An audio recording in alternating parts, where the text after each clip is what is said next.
Guys, paalala po, no? Lagi po tayo ngayon manalangin at lagi po tayong mag-ingat. Alagaan po natin ang mga bata natin, hindi na po natin pwede pa na iwala sa paningin natin, mga idol. Kung mga anak natin ay gumagamit ng gadget na nagpapatuloy hanggang ngayon, tigil-tigilan lang po natin yan, mga idol, no? Pagsabihan po natin kasi mauuwi talaga yan sa hindi magandang kahantungan po sa paglaki nila, mga idol. Tandaan ninyo, mga idol, sakuna, isa po dito sa paghandaan natin at yung kaguluhan. Talagang nakikita ngayon ng ating kaibigan itiit, sisirain talaga ang mundo natin, kaibigan. Ingat tayo, mga idol. Isa, may nakita si kaibigan na may malala pang kalamidad na mangyayari dito sa Pilipinas, kaibigan. Kawawa ang mga lugar po ngayon na mga delikado sa baha, landslide, mga idol. Hanggat hindi pa birman, magalikas na, maghanap na ng matitirahan para hindi po mapapahamak. Masakit po yan, mga idol, kapag natabunan ka, landslide, sobrang sakit po yan na kamatayan. Imaginin mo, mas maganda pa yung pinaputukan ka na lang kaysa yung matabunan ka, no? Na sarili mong hininga ang pilit pong ipaglaban na para ikaw ay mabuhay, pero wala, masakit. Kaya ingat tayo sa mga kalamidad, mga ito, dahil nakikita ng ating kaibigan mas may malubha pang mga paparating na sakuna o kalamidad, lalo na sa kaguluhan. Nakita ng ating kaibigan, talagang makakasagupa talaga ang Pilipinas, tulad po ng nasasagupa sa ibang bansa ngayon na kaguluhan. At mayroon pang pinakamalaking mga sakuna na paparating.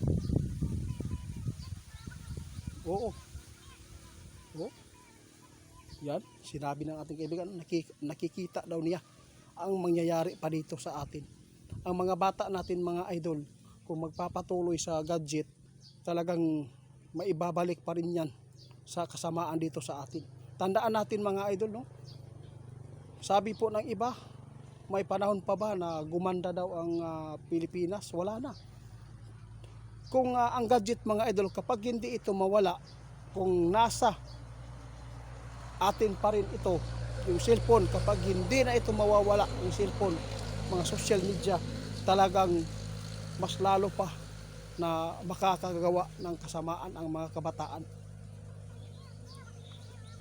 Wala na. Talagang nilalamon na tayo ng dyablo, mga idol. Talagang nananaig po ang dyablo. Sasabihin ninyo, hindi. Tingnan po ninyo, may mabubuti pa bang mga tao ngayon? Kung mayroon man, pero iilan lang. Mga idol, tandaan natin ang ating dapat paghandaan. Sabi ng ating kaibigan, tumira tayo sa mga lugar na mga safety. At lagi po natin bantayan ang mga bata natin na hindi malihis sa masamang landas, mga idol. Ingat tayo sa mga tao na walang awa, na kumitil lang buhay sa kapwa nila. Mga idol, ang kaguluhan, ang digmaan, isa po dito sa paghandaan natin. Kaya pinapanawagan ni kaibigan yung mga tao na mayroon pong kakayahan bumili ng lupa sa mga bundok, bibili na lang muna tayo, mga idol. Huwag natin hintayin pa na maiwan mo ang lahat dyan sa syudad kapag magkakaroon ng pinakamalaking gulo. Ito po ang mga sign ngayon na ipinapaabot ng ating kaibigan para nadiditik na nila na malapit na po talaga makasagupa ang Pilipinas ng pinakamalaking kaguluhan. Tama ka. Tapos ang ating mga namiminuno, nag-away-away. Sino pa ba ang malakas? Sino pa ba ang tutulong sa atin? Sino pa ba? Alam po nyo, mga idol, kapag nagkakaroon ng malaking gulo, sa bagay, may kaya sila eh. Pwede po nilang iwasan yan. Yun po ang totoo. Sino po ang kakawawa? Tayo na mga Pilipino na nasa baba. Lahat tayo, mga idol, kung mapakinggan mo man itong babala ni kaibigan, nakikita ninyo talagang mayroon pang paparating na pinakamasakit na pangyayari at pinakamalagim na mga kaguluhan at sakuna. Kaya ipinapaabot ng ating kaibigan, huwag kayong magpadala mga idol sa material na bagay. Oo, totoo yan kaibigan. Oo, sabi po ninyo yan noon pa. Sige, salamat. Guys, yun lang. Yun lang. Ipinapahanda na tayo ng ating kaibigan. Talagang malapit na daw mangyayari ang mga kinatatakutan nila.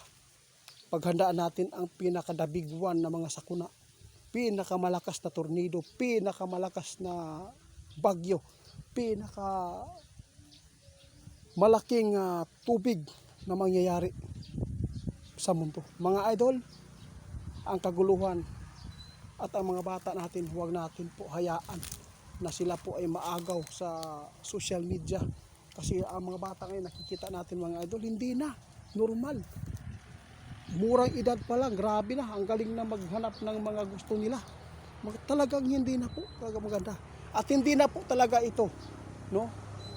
Maayos ang takbo ng mundo natin. Mas lalo pa itong lalala.